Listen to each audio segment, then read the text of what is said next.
السلام عليكم ورحمة الله وبركاته، مشاهدينا ومشاهدين قناة أبو زهرة الزراعية. أهلا ومرحبا بكم في فيديو جديد هنتناول فيه أهم المشاكل اللي بتواجهنا على أشجار المانجا في شهر يناير.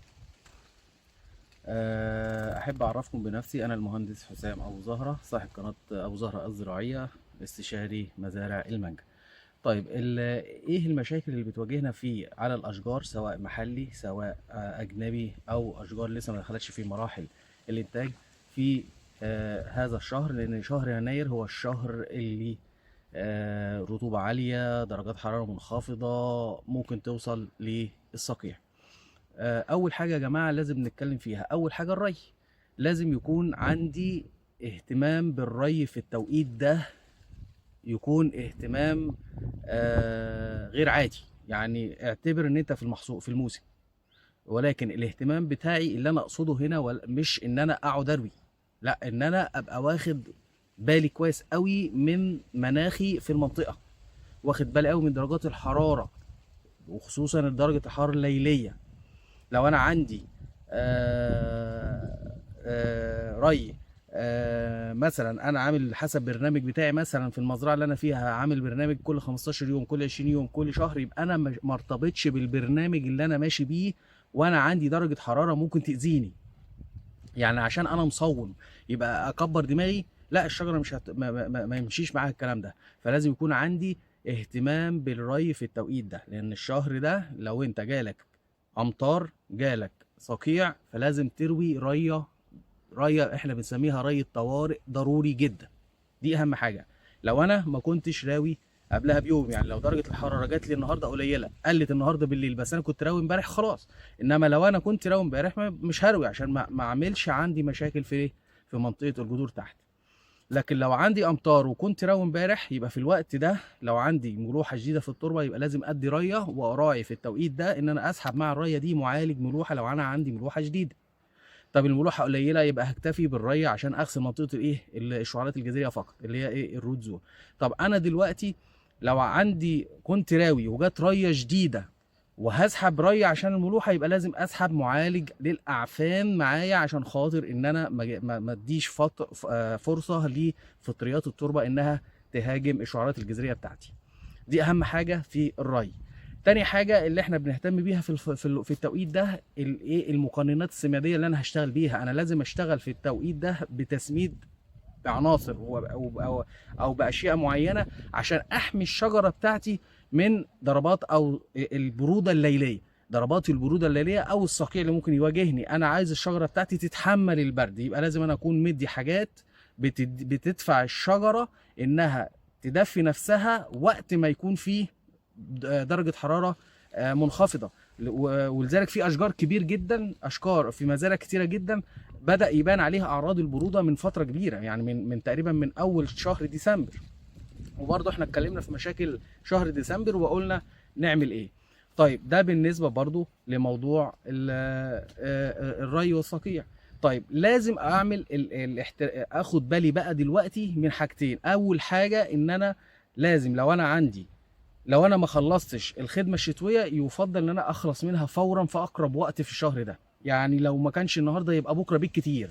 لازم اكون الخدمه الشتويه بتاعتي اخر حدودها 20/12، ما استناش لشهر يناير.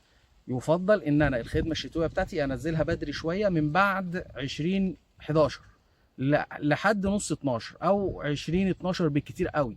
تمام، عشان الشجره لو دخلت معايا مرحله صقيع، يبقى انا في التوقيت ده الشجره تحتيها خدمه على الاقل هتدفي الجدر، لان الماده العضويه طبعا زي ما حضراتكم عارفين، وزي ما اتكلمنا في الفيديو اللي فات بتاع فوائد الخدمه الشتويه، ان هي بتدفي الجدر، بتعمل بتدي طاقه حراريه حوالين المجموع الجذري نفسه.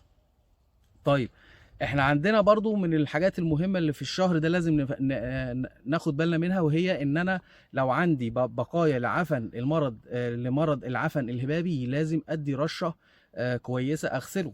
ولو عندي اي اصابات حشرية موجودة في قلب الاشجار، لازم ادي رشة حشرية. يبقى انا لازم يا جماعة اهتم بان انا لو خرجت من شهر 12 ما اديتش الرش بتاعي سواء الفطري او الحشري، يبقى لازم اعمله في شهر 12. يبقى اي متبقيات انا ما عملتهاش في 12 اعملها في شهر 11.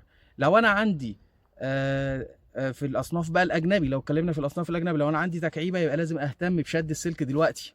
ما ينفعش ان انا استنى لحد بعد التزهير، لازم اهتم بالصيانه بتاعه التكعيبه دلوقتي. لو عندي ري ميست من فوق لازم اهتم بصيانه الشبكه بتاعه الري بتاعه الميست من دلوقتي. كذلك الامر اي احتياطات احترازيه عاوزين ناخدها ضد الصقيع نستعد ليها من الان. انت ممكن في اي لحظه، الصقيع السنه اللي فاتت جالنا من بعد نص واحد تقريبا 20 او 18 واحد، ممكن الصقيع يجي لنا في اي لحظه، فلازم اكون عامل كل التدابير الاحترازيه بتاعتي. ده بالنسبه للصقيع. طب بالنسبه للاشجار بقى اللي هي لسه ما دخلتش في مراحل انتاج، البرنامج بتاع السمادي بتاعي شغال عادي خالص، ولكن مقنناته بتختلف عن مقننات الصيف، لان الشجره الصغيره استحاله انها هتقدر تقاوم زي الشجره الكبيره. يبقى لازم ان انا اهتم في الاشجار الصغيره بعمليه الري بتاعي، ان انا ما اصومش لدرجات بعيده، وفي نفس الوقت ما اوقفش التسميد بتاعي، وادي المقننات السماديه المطلوبه اللي هي تحميني من عمليه الصقيع والبرد، سواء ان انا ارش، سواء ان انا اديها حقن في التربه. ده بالنسبه للاشجار اللي هي لسه ما دخلتش في مراحل الانتاج. انما بالنسبه للاصناف المحلي زي اللي احنا واقفين فيها دي، طبعا عمليه ان انا اهتم بعمليه فحص الاشجار جيدا من المشاكل الفطريه، سواء الفطر او اللي هو فطر العفن الهبابي او الاشنات، او لانها بتتواجد وبتخسر في التوقيت ده. ليه؟ الرطوبه بتبقى عاليه جدا، فبتبقى بتشجع على نمو الفطريات، سواء بقى بتاعه العفن الهبابي، سواء طبعا الاشنات طبعا ممكن تنتشر برضو لو انا عندي رطوبه شديده في الجو، او رطوبه شديده تحت الشجر، او منطقتي هي كده.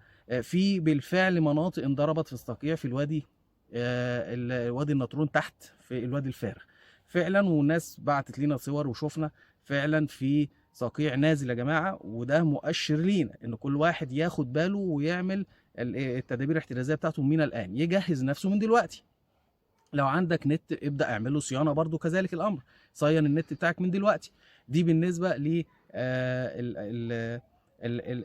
باقي الحاجات اللي احنا كنا عاوزين نتكلم فيها. في نقطه تانية عاوزين نتكلم فيها، وهي في اشجار، بالنسبه للاشجار المحلي ممكن يحصل فيها علامات اصفرار. الاصفرار ده يا جماعه بيبقى ناتج عن الاكسده الضوئيه اللي هي بتحدث نتيجه درجات الحراره المنخفضه او درجات الحراره العاليه. فمحدش يقلق، ولكن لازم اكون انا معوض الشجر بتاعي بالمقننات السماديه بتاعته، على اساس ان انا ما ادلوش فرصه ان هو يخش مرحله تزهير وهو جعان. لازم ان انا بدي مقننات سماديه، انا عيني دايما شايفه الشجر، لو انا في علامات اصفرار بتبان يبقى انا لازم ادي مقننات سماديه تعوض الفقد اللي هو تم نتيجه ايه؟ الحرق، الطاقه اللي هو بيحرقها في طول الليل مع درجات الحراره المنخفضه. طيب الحاجات المهمه برضو اللي احنا عايزين نقولها يا جماعه، موضوع العزيق. الناس اللي بتعزق تحت الشجر وفي نفس الوقت تقطع الشعرات الجذريه، ده غلط دلوقتي. امنع الموضوع ده دلوقتي، ومحدش يعزق تحت الشجر، سواء محلي سواء حديث سواء اجنبي بفوس. محدش يستخدم الفاس نهائي. اللي عايز يعزق يستخدم محشات عاديه جدا، عشان خاطر ما يقطعش شعيرات جذريه وانت داخل عليك صقيع. وبعد الصقيع داخل عليك اهم مرحله، وهي مرحله خروج النورات الزهريه. يبقى انت النهارده محتاج ان انت تخلي الجدر بتاعك في حاله نشطه وسليمه، وما يبقاش مصاب ولا فيه جروح ولا فيه اصابات، على اساس ما يخشش ليا. طيب بالنسبه بقى لعمليه التزهير المبكر، احنا اتكلمنا فيها قبل كده، ولكن هنقولها على السريع في الفيديو دوت، لان في ناس ما زالت عندها غلط في الموضوع ده. احنا يا جماعه بالنسبه للاصناف المحلي اتكلمنا ان عمليه الازاله بتاعت التزهير بتبدا معانا من نص واحد كده، يعني ممكن من نص واحد اعمل ازاله للتزهير. ممكن في صنف ابقره شويه او اخره شويه على حسب منطقتي، وده بيبقى غالبا في صنف الصديقه والعويس والزبديه. دول ممكن ابقرهم شويه، ممكن ااجلهم شويه على حسب المنطقه بتاعتي وانا شايف درجه الصيف جايه ايه. الحاجه الثانيه يا جماعه، ازاله الاكروسات والتكتلات اللي موجوده دلوقتي، وخصوصا في الاصناف صنف الكيت بالذات او الاصناف الاجنبي، عشان هي زايده في الاصناف الاجنبي قوي، وبرضه موجوده في الاصناف المحلي بس مش بنفس الشراهه. انا بتكلم في موضوع الازاله بتاعه الاكروس ده، لازم اشيله اول حاجه بدري، ما استنوش لما يكبر عشان ما يستنفذش غذاء. طيب دي نقطه. طب طريقه الازاله عليها عامل. طريقه الازاله النهارده لازم، لو انا ما ازلتش الاكروس ده بطريقه حرفيه، ان انا هخسر البرج بتاعي.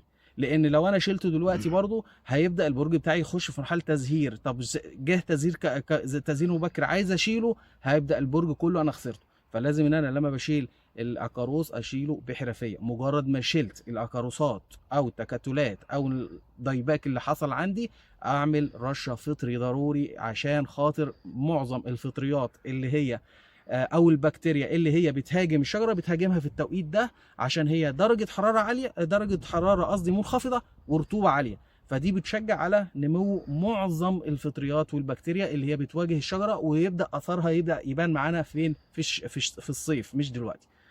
ده كان كل اللي انا عايز اقوله عن مشاكل، اهم المشاكل اللي هي بتواجهنا في شهر يناير.